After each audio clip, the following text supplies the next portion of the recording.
Figure it out. Hello, this is Adam Koralik with Figure It Out Productions. The following video is part of our Quick Shoot series. Hey guys, welcome to PlayLoad. It's the first time I get to actually call it that. These are all my pickups for August 2012. And let's just get started with what you already have seen in the past. I did a video where I bought 20 original Xbox games for $20. Pretty awesome deal. And I'm going to quickly go through those titles. First I got Atari Anthology here. Just has a bunch of, classic Atari 2600 games on it. 85 games that started a revolution and then ultimately killed the video game industry. And then 1983. Anyway, moving on. I got Breakdown by Namco. I haven't actually had a chance to play this. Looks like an FPS. That's cool. Well, anyway, it has really good reviews, so I'm glad I have it. Burnout 3 Takedown. We actually did a video about this on my other channel, Game Society Films. I'll put a link here. It's fun, kind of racing game, but kind of the goal is to cause a lot of destruction as well. And yeah, not bad. Greg Hastings Tournament Paintball. If you like paintball, I mean, this might be for you. If you like paintball and have no friends, because you want to play paintball virtually, yeah, go for it. Looks like it's FPS style, but it might have the ability to go into third person. Actually, it looks like, yeah, it probably does both. I don't know who the hell Greg Hastings is, but he must be famous for paintball. I didn't know you could be famous for paintball. Jade Empire. Also have not had a chance to play this, but a lot of people tell me when I made that video that this game is just like amazing. It might even be worth the entire box all on its own. So it's really cool to have this. It looks like a pretty serious game. So I'm glad that people think it's really good. Oddworld Munchkin's Odyssey. This was I think this was the game that convinced me to actually go ahead with that deal. Just because I've seen this game available since the system launched, and I liked the Oddworld games on the PlayStation, and yeah, I would bet that I heard this is pretty good, and I need to check that out too. And I know it sounds like I haven't played many of these, and the truth is I haven't. I really have not had time. I've been incredibly busy with a lot of things, so I'm sorry if I can't give you really detailed reviews on stuff. But moving on, we got Rally Sport Challenge, another racing game. If you like racing, this looks like it would probably be pretty good. But personally, I don't really like racing games all that much. But it seemed, for the brief amount of time that I did play it, it's like a well-made racing game. But again, if you kind of have to like racing games. Thief, Deadly Shadows. This looks like a game I could totally get into. Yeah, it looks like it would be a lot of fun, and I've heard it was really, really good. So when I have more time, I would love to play this. Arx Fatalis. People in the comments were upset that I didn't already know this is one of the best games ever. At least that's what they were claiming. Sorry, didn't know. But yeah, a lot of people think this game is fantastic, and yeah, maybe I'll get into it sometime. I could be completely wrong in my analysis, but the back makes it look a lot like Skyrim or something, so maybe it is like that. I apologize for not being totally sure. Men of Valor, this looks really shitty. Most Vivendi Universal games were shitty, so that wouldn't be much of a surprise. It's like a first-person Call of Duty style game, but I think it's based on Vietnam. It could be okay, but I wouldn't be surprised in the slightest if it sucked, because if it was a good game, we probably would have heard of it. Midway's Arcade Treasures 2. What can you say about these kind of collection games? If the games on them are good, then it's a good collection, I suppose. As long as they're emulated correctly. And I would assume they are. So, there you go. Midway Arcade Treasures 2. Oddworld Stranger's Wrath. Now, somebody maybe can answer this for me. Why was this one made by EA, and this one was... Well, I don't know who the hell made it, but it doesn't appear to be EA. But yeah, they must have lost the license or something. But I heard this game is actually really good, too, so that's good to know. Rally Sport Challenge 2. Sequel to Rally Sport Challenge 1. Seems like the same basic deal. If you like racing games like that, you'll probably really like this. It seemed to be okay, but again, you have to like racing games. But it looks, yeah, I mean, it looks good if you like racing games. Sudeki. This is another game like Jade Empire that people were telling me, like, oh, you got that. That's really a good game. Or it's great. I believe you, but I haven't really had the chance to play it. Looks like some sort of RPG of sorts. I'm not too big into RPGs. But, yeah, you know, who knows? It could be pretty good. People who've played it, it's good, right? I think you said so. Top spin, it's tennis. Whatever, it's tennis. If for tennis, it's probably pretty good for tennis. Who cares? 2002 FIFA World Cup. I got this from Raymond. You guys remember I did a video where I unboxed a bunch of stuff from a friend of mine named Raymond. In this box, he also included a GameCube memory card. You know, save your game files, of course. The game itself is actually not interesting. I don't care about FIFA at all. But it's a PAL game. This is not the kind of copies we had in the US, or Japan, obviously. The cases are a little bit different. And, yeah, it's PAL formatted, like it says right there, PAL. Just that way I can test all, you know, regions of the GameCube if I need to, because I have one Japanese game already, and I have a bunch of American games, but now I have one PAL game. World Tour Racing for the Atari Jaguar CD. Now this is interesting because a couple videos ago I mentioned that there were some games for the Jaguar CD that seemed to be really lazy when it came to the box art, and this is no exception. This is put in the same type of box art that looks exactly like a cartridge, but this right here says CD. This is actually a sticker. I get the feeling that they just assumed they were going to be cartridges, and then last minute decided, oh no, we can put these on CDs for the Jaguar CD, and then they just slap stickers on it. That's pretty lazy, Atari, but whatever. Interesting thing about this game is, well, the game's horrible. It's absolutely horrible. It's not good at all. Controlling sucks, and you know, this is for people who like racing games. This is not for people who like racing games. This is a bad racing game.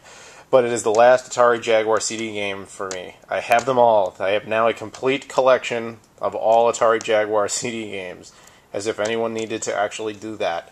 I have all, what, 13 games plus the demo disc of Myst. Wow, yay, all 14 Atari Jaguar discs. Hooray for me. Moving on, I also got Actua Soccer Club Edition. This is from Raymond. Yeah, this is a PAL Sega Saturn game. It is the only PAL Sega Saturn game that I have. For the same reason as this, it's not so much that I wanted, you know, I just had to have this sports game. It was more so that I wanted a game that I could test all regions of. And I've never had a PAL Sega Saturn game before, so I never got to see what their cases are like. And personally, I like their cases. They're kind of like early DVD cases. They say Sega Saturn there in hard plastic, and yeah, I don't know, I like them. It's better than the cases we got that broke like immediately all the time, but I'll put that back together later. But yeah, so there you go, Actual Soccer Club Edition. That might be good for people who like soccer. I mean, I'm really not into soccer, and definitely not into sports games, so it's hard for me to say. Wing Arms. This is a Japanese copy of Wing Arms for the Sega Saturn. This one is interesting because I actually had this 2 months ago. I completely forgot about it, and it was actually Jahad78 who reminded me that I had bought this, and he was like, why wasn't it in the video, dude? And I was like, I don't know, I completely forgot. So, sorry about that, everyone. I do make mistakes. But here it is, Wing Arms. This game was released in the States, but it looks like you play as the Japanese in this version, and I would imagine in the American version you don't. I'm going to have to pick up the American copy and see what the deal is with that. The game seemed okay for, you know, those piloting kind of games where you just shoot stuff. Whatever. Yeah, I don't know. Here's a special one. Radiant Silver Gun for the Sega Saturn. I never expected to own this, guys. I never thought this was going to happen. And then a guy named Tom, who lives in the UK, messaged me. You can check out his channel here. He messaged me and he was like, hey dude, I'm selling off a bunch of my, you know, Saturn collection and all my other things, and I was wondering if you're interested in any of my stuff. And then he listed his stuff, and he listed Radiant Silver Gun. I was like, well, you know, what do you want for Radiant Silver Gun? And I won't bother telling you, but we came to a really, really good deal for me. It also included the bonus soundtrack here, which I also was not expecting to get. And then he threw in the VCD card for the Sega Saturn. You pop this in the back of the Saturn, and then it can play VCDs. This requires software for NTSC models, because this wasn't, as far as I know, it wasn't released here.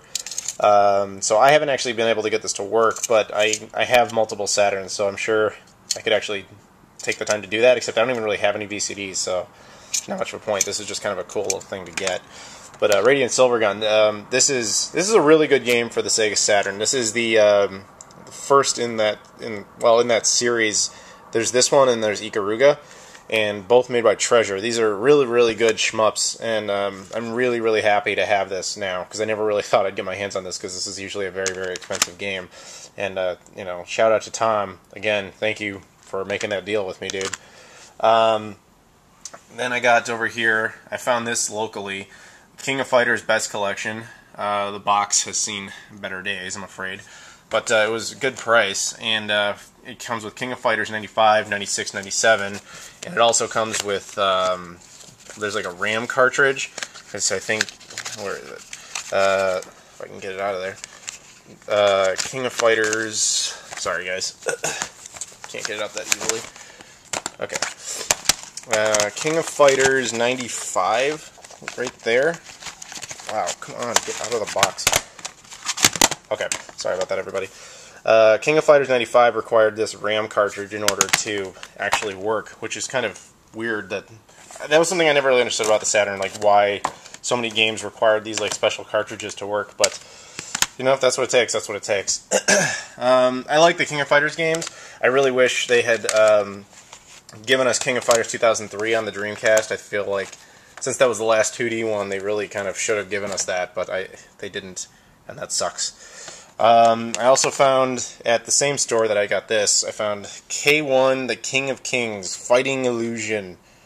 K1 Fighting Illusion Show.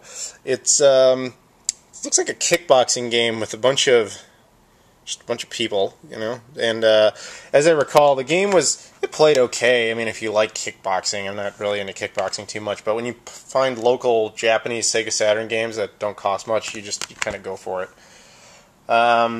Okay, I also found Daytona USA Championship Circuit Edition for the Sega Saturn. This is obviously the US version. It's got a nice little hole there. That's awesome. Why anybody would cut out the proof of purchase thing, I don't know, but whatever. Other than that, the thing's in pretty good shape. And, yeah, I mean, this is just Daytona USA. Again, racing games. You like racing games? If you do, that's a good one. This is like an enhanced version, hence Championship Circuit Edition, because there's a regular version as well. And as I understand, this version is far superior, because they had more time to work on it and get a final release, because I guess the first version was very, very incomplete. Then I got Madden 98. Also, who cares? You know, nobody cares about Madden 98. Even football extremists are like, who cares about Madden 98? But again, box Sega Saturn game, not much money. I'm gonna go for it just to, you know, spice up the collection, and that's exactly what I did. Criticom. This is like a mediocre fighting game. You know, one of those 3D, 2D fighting games. You know, where it's on a 2D plane, but everybody's in, you know, 3D dimensions. As I recall, this was like $3 boxed, and if you see a boxed minty game for the Sega Saturn that you don't have for $3, you're going to go for it, because that's just a good deal. The game, you know, is whatever. It's subpar, and it's $3 for a reason, but it's just nice to have. Moving on, that's all the Sega Saturn I have, unfortunately. Transformers, Fall of Cybertron, I got this for the 360. We did a video of this for Machinima. It's on Machinima's channel. It just went up at the time I'm making this video, which is the 31st of August. This went up yesterday on the 30th of August on Machinima, and I would highly recommend that you go ahead and watch that video. But yeah, this game, we really like this game. We beat this all the way through. You get to play as Grimlock, who is my favorite Transformer of all time. Yeah, this was just a lot of fun. This is a big-time fan service. Even though it kind of screws with continuity from the original show in a lot of ways, this was still a lot of fun, and I really enjoyed this. And of course, Peter Cullen, the original Optimus Prime, plays Optimus Prime in this game, which is just great. Way better than all the Michael Bay movies by an unbelievable landslide. Those movies were a slap in the face to every single Transformers fan. But anyway, moving on. iToy Play 2. That comes with the iToy. This was, in case you don't know what the iToy is, it's like the early version of motion sensing controlling. Think the Kinect kind of style. The PS2 had this, and it didn't go very well. And there's a reason. It's really, really horrible. And even I don't like motion controlling, and this is bad even by motion controlling standards. Like, it's not good. And this game specifically has to be like the most common game ever made, because I went to like every store I ever go into, every used game store, every Goodwill, etc. They all have this, and I found this one sealed with the camera, the game, never been opened, brand new, at a Goodwill for $3. So yeah, I just went ahead and picked that up because I was like, what the hell? That'll look cool, and I'll have a one of those worthless eye toy things. Let's see, I got Luigi's Mansion. Nothing really special about Luigi's Mansion. We all know this game. It's like Ghostbusters with Mario characters. This was a launch title for the GameCube. It's fun to, it's a decent game. It's nice to have. Unfortunately, it's the player's choice version, which I hate because they'll stick out like a sore thumb with their stupid yellow text everywhere, or banding, I should say. But it's actually a relative. It's for whatever reason this game's going up in price. I think I got mine for like 10, but most places I see it has like 20, 25, and I would have much rather had the regular version, but the regular version was like 20, and I was like, what the hell, I'll just get the cheaper one. Killer Instinct. I forget who it was. Somebody told me, like, dude, you have to pick up Killer Instinct. You've got to get it. Go out and find it right now. And, then I actually saw it in a store, and it was really cheap, and I remembered playing this when I was a kid, so I was like, okay, alright, I'm going to go ahead and grab that. This is a cool fighting game, and it had there was a Killer Instinct 64, which I still don't have, but, yeah, this was a lot of fun, and unfortunately I hear they're not going ahead with the next Killer Instinct that everybody was hoping for, but, what are you going to do? Michael Jordan, Chaos in the Windy City. I love Michael Jordan. I live in Chicago, Sears Tower, right over there. Okay, I live in Chicago. Michael Jordan is considered a god here. And this game, for whatever reason in the 90s, when he was in video games, when he was popular on the Bulls, he wasn't in basketball games, like ever. He wasn't in your like NBA Live games. He wasn't in any of that stuff. But this is what he was in. For whatever reason, he was in Michael Jordan, Chaos in the Windy City. And this game is really funny. You play as Michael Jordan, and like you're in a basketball gym, and a guy, suddenly like there's, the roof like shatters, like there's glass everywhere, and you're like, what's going on? And then the game starts, and you're running around, and there's like this like haunted house or something, and there's like basketball zombies. It's really really weird. And then you like open this door, and you find this like guy. And he's like, Michael, this crazy circus guy, like, captured all the NBA players, and, you have to go free them all. And you're like, oh, okay, I'll go do that. And then he's like, okay, Michael, I'll see you back at the gym. And then he, like, evaporates, and you just go around throwing basketballs at people and slam dunking them to death. Such a weird game. But I'm really happy to just have this, because I love Michael Jordan, and because this is just such a funny game. Let's see, I also got Spider-Man for the Atari 2600. This game is absolutely horrible, but it was really, really cheap. That's the only reason I got it, and it just looks cool to have an Atari 2600 collection. You try to climb up this building, and you just keep falling off. It's awful. Biofreaks for the N64. This is a fighting game similar to Criticom, but probably a little bit more famous. It looks very much like it's an N64 game, and I'm sure you all know what I mean. It just has that... The graphical style is the N64. Although I do believe there's a PlayStation version of this. Nightmare Creatures. I have Nightmare Creatures 2 for the Dreamcast, but I figured I should get Part 1. And there it was for the N64, and it was really cheap, so I just went for it. Jet Force Gemini. God, I don't even remember what this game plays like. It's been a while. This is not a super rare game, but it was made by Rare. I found this also very cheap, so I went ahead and picked it up. And I remember the opening I couldn't take too seriously because it sounded like the sound effects were like the same as the Cuban level in GoldenEye, and I was just like, I knew that was because Rare made both of them, and I was just like, GoldenEye, and then I don't know, for some reason I couldn't get too into the game because of that. I know that's very weird, but yeah, that's just what my experience with that game was. Barbie for the NES. This is the only NES game. Now, I'm sure you're thinking, why the hell would you get Barbie? The AVGN did a video of this. This is one of the funniest, most weird games like on the NES, and it's a really hard game to play. I remember we actually had this on our PC when I was growing up, and it's a really, really stupid, awful, horrible game. And I expect us to be doing a video on this on my other channel on Game Society. That's the only reason I picked this up. But yeah, there it is, Barbie for the NES. And then finally, as far as games go, I got Home Alone. And the interesting thing about this is I actually had the case and the manual, but I didn't have the cartridge. For whatever reason, I had all of this stuff and no game. And then when I found the game for like, I think I bought it for like $1, I was like, alright, just go ahead and get that and complete that game. So, Home Alone for the Sega Genesis. As I recall, you kind of like go around your little town and you have to like go into people's houses and set up traps to keep the burglars out. And all these people have just really weird houses. And yeah, I remember that game being absolutely horrible. But yeah, whatever. Alright, so as far as systems go, I got a PAL Sega Saturn. You guys saw this in my Raymond, in that package video from Raymond. This has been modified. I forgot to mention that in the video. He put in an American, a Japanese, and a European BIOS in the system, and you can switch it by holding down reset, and then the light changes color and determines what region you are. So that way, I can pop in any game and it'll play any one of them, which is awesome. In fact, I will also try to use this, you know, on the Saturn. You put it in the port right there. You just lift the lid and pop it in there. In fact, I can show you real quickly. You just do this and take the card and shove it in like that, and then it locks into place. And of course, you put the little thing right there.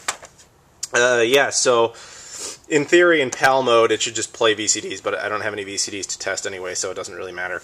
But yeah, this is a really, really cool thing for Raymond to do. He also put a mod chip into it, so it plays burned games as well, which is nice. But there you go, that was my PAL Sega Saturn. I also got a PAL GameCube. Raymond also sent me this. Didn't come with the purple cover there, but I had a spare black one, so I just popped that on there, because I figured why not. I've never had a purple GameCube until now, and this one is PAL, so it's without a boot disc. It's not a whole lot of use unless I want to play 2002 FIFA World Cup, which I don't. But so you know, it's just cool to have multi-region versions of systems just to do it. He also sent me this Amiga CD32, which I'm sure you guys remember. Briefly, this is a system that really only did well in Europe. Specifically the UK, it did very well there, but it really didn't do well anywhere else. Partially because in the United States, Commodore, which is that company that made this thing, had a lawsuit against them, and they were not allowed to release this here. They made some of them, and they were still allowed to release it in Canada. So there were some made for Canada. So if you have one of those, you know, that's awesome, because those are really, really hard to get. You know, even when I went up to Toy Rat, which is a video game exclusive store, you know, specializing in rare video games in Milton, Ontario, Canada, even that guy was like, oh, hell no, I've never even seen one. They're really, really rare. So if you have that version, you know, seriously, congratulations, because that's awesome. But Raymond gave me a UK version, which was awesome of him to do. He also modified it with SCART cables. Unfortunately, I haven't really been able to do much with it, because I have the ability to power it, but none of my TVs will accept PAL. Even with converters, they won't accept it. My computer can recognize it, which is nice, but, you know, until I find some other way of getting a, you know, PAL to, specifically a PAL to NTSC converter, there isn't much I can do with this. But still, it's just nice to have. And then finally, you guys might remember, out of nowhere, this guy named Mark Williams makes a he makes a modified Dreamcast for me, and then mails it to me, and doesn't tell me what's in the box. It's a total surprise. The video just came out. You can go ahead and check that out if you want to see me reacting, because I have no idea what's going on. Yeah, he put this little switch on it, and he altered the BIOS inside. So if it's on M, it'll play any Dreamcast game without a boot disc. Doesn't matter, Japanese, American, European, play them all. And then you put it in S mode, then it's stock. It just plays American games. So that was really cool of him, and thanks again to Mark. You know, that was just so awesome of you to do that. He didn't have to do that. He had no reason to do it, and he did it anyway. That was just really cool. So there you go, everybody. Those are my pickups for August 2012, and I want to give shout-outs to Raymond, Mark, and Tom Videogame.com, and technically Jihad78 for reminding me that I had that game. And I guess my girlfriend for pointing out that we should pick that up.